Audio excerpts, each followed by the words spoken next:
Before I was a property consultant, I'm working with Mega World Corporation.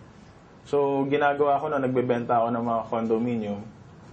Until one day, may nag-inquire sa akin, client ko, siya si Paul Vincent Guasque.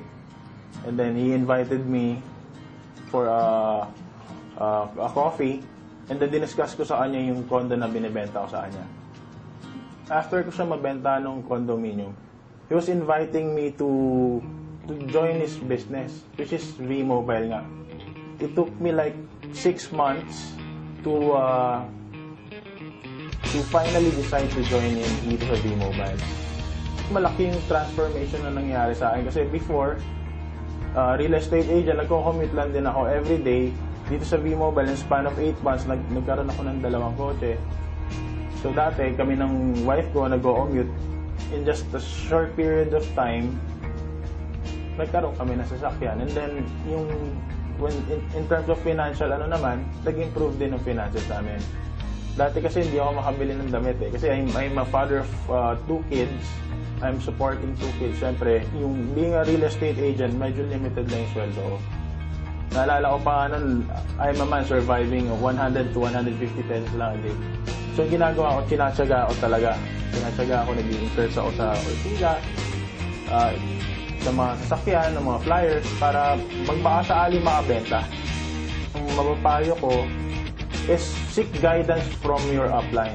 Importante kasi yun. Kailangan may mentor kayo. Kasi hindi naman kayo sasali dito na magaling kagad kayo. Kailangan nyo rin magkaroon ng goal. A life without a goal is nothing.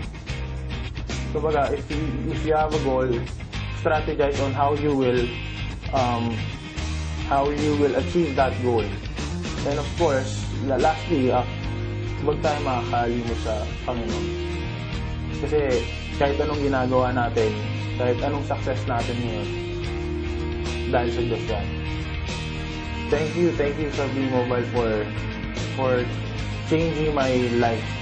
I mean, dating ordinaryong empleyado, pero ngayon, kahit pa paano, hindi ako nagkukulang sa pag-support sa family ko.